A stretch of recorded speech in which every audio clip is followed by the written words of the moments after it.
Bismillahirrahmanirrahim. Assalamualaikum warahmatullahi wabarakatuh. Kami mahasiswa Fakultas MIPA Universitas Garut dari kelompok 8 Farmasi B angkatan 2019.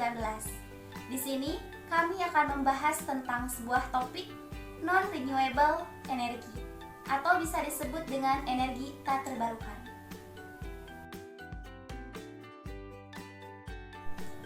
Di sini saya tidak sendiri. Sebelumnya, izin memperkenalkan diri terlebih dahulu. Nama saya Ai Lutfi Takiah. Teman saya Intan Lestari, Risma Girani Afrilia, dan Wulan Sari. Bahasan yang akan kami jelaskan dari topik ini meliputi: yang pertama, ada pendahuluan. Yang kedua, ada definisi. Yang ketiga, ada tujuan. Yang keempat, ada macam-macam. Yang kelima, ada dampak. Keenam, ada keterkaitan dengan bidang farmasi. Dan yang terakhir, ada penutup dan kesimpulan. Yang pertama, yaitu pendahuluan, di mana pada pendahuluan ini, energi merupakan kebutuhan dasar manusia yang terus meningkat sejalan dengan tingkat kehidupannya. Nah, tidak terkecuali negara Indonesia yang memiliki berbagai macam energi melimpah di dalamnya. Nah, ada energi yang terbarukan dan ada energi yang tidak dapat diperbarui. Nah, di sini kami akan membahas tentang energi yang tidak dapat diperbarui. Selanjutnya yaitu pengertian, di mana non-renewable energy adalah sumber daya alam yang tidak dapat diperbaharui. Nah, terbentuknya terjadi sangat lama, bahkan membutuhkan waktu sampai ratusan juta tahun. Sumber daya alam jenis ini akan habis apabila dipakai secara terus-menerus dan menghasilkan polusi jika kita gunakan. Namun, memiliki kelebihan, yaitu dapat menghasilkan energi lebih besar daripada energi terbarukan dengan konsentrasi yang lebih sedikit. Sumber daya alam jenis ini jumlahnya sangat terbatas, sehingga manusia tidak dapat memperbanyak lagi. Selanjutnya yaitu tujuan, di mana sumber daya yang kita gunakan untuk menghasilkan listrik adalah salah satu sumber yang tidak dapat diperbarui. Setiap hari kita mengandalkan energi untuk rutinitas sehari-hari, misalnya menyalakan lampu, menonton televisi, itu bagian dari energi yang tidak terbarukan. Nah, kita masuk ke pembahasan macam-macam non-renewable energy. Yang pertama adalah minyak bumi, yang kedua batu bara, yang ketiga gas alam, dan yang terakhir adalah energi nuklir. Minyak mentah atau minyak bumi. Minyak mentah adalah bahan bakar fosil, bahan bakar cair yang sebagian besar digunakan untuk memproduksi bensin dan solar untuk kendaraan. Dan untuk pembuatan plastik, itu ditemukan di bebatuan di bawah permukaan bumi dan dipompa keluar melalui sumur. Nah, selanjutnya yaitu dampak penggunaan minyak mentah atau minyak bumi. Jadi, sumber daya minyak bumi ini memerlukan waktu yang cukup lama dalam proses pembentukannya kembali.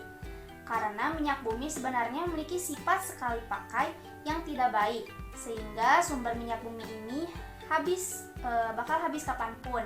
Dalam proses pengolahannya biasanya menimbulkan beberapa efek buruk untuk kesehatan dan membuat pemanasan global karena menimbulkan polusi dan pencemaran. Pengolahannya juga membutuhkan biaya yang tidak sedikit sehingga akan menghabiskan dana yang banyak dibandingkan dengan beberapa proses pengolahan lainnya yang dari sumber daya manusia. Keterkaitan dalam bidang farmasi itu apa sih? Nah, berikut adalah komponen yang terkandung pada minyak bumi. Ada karbon, hidrogen, nitrogen, oksigen, sulfur, logam, senyawa hidrokarbon, senyawa belerang, senyawa nitrogen, dan senyawa oksigen. Faktanya 99% bahan baku dan reagen yang dimanfaatkan pada produk atau bidang farmasi berasal dari minyak bumi yang digunakan sebagai bahan baku obat-obatan. Nah, yang kedua kita bahas tentang gas alam. Jadi gas alam itu banyak digunakan untuk memasak. Jadi sebagian besar terdiri dari metana dan ditemukan di dekat deposit minyak di bawah permukaan bumi. Gas alam dapat dipompa keluar melalui sumur yang sama digunakan untuk mengekstraksi minyak mentah.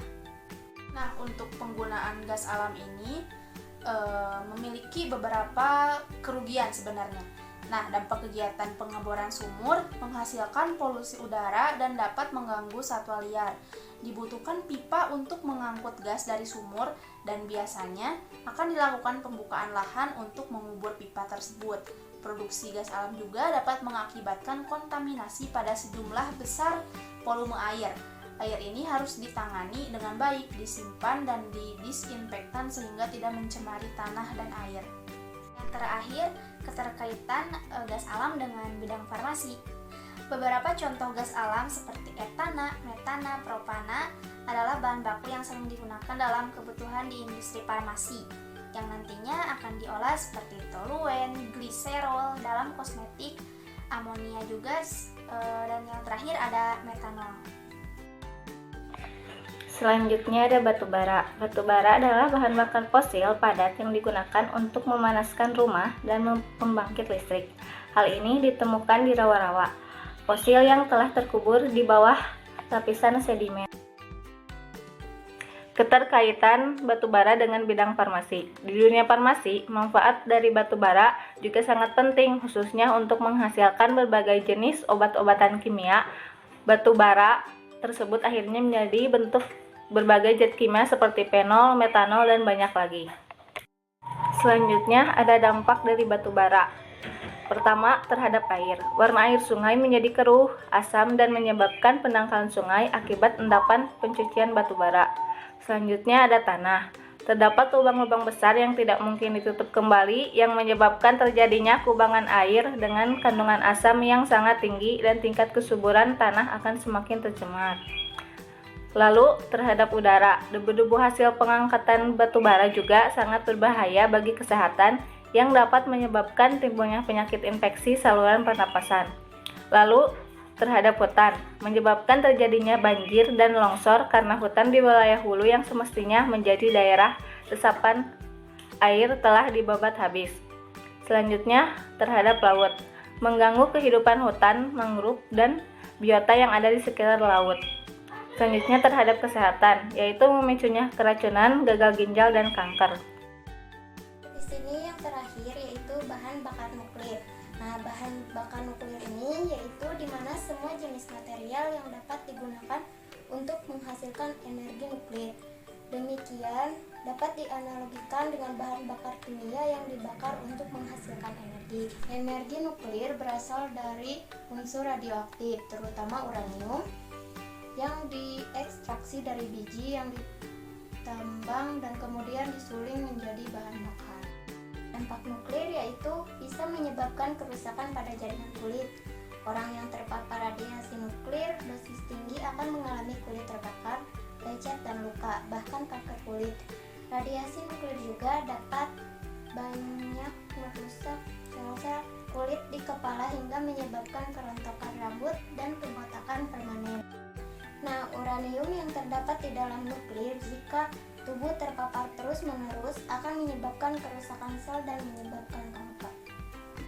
Nah, pemanfaatan dalam bidang farmasi salah satunya adalah radioimunoterapi, yaitu merupakan metode penanganan kanker dengan memanfaatkan reaksi spesifik antigen dan antibodi.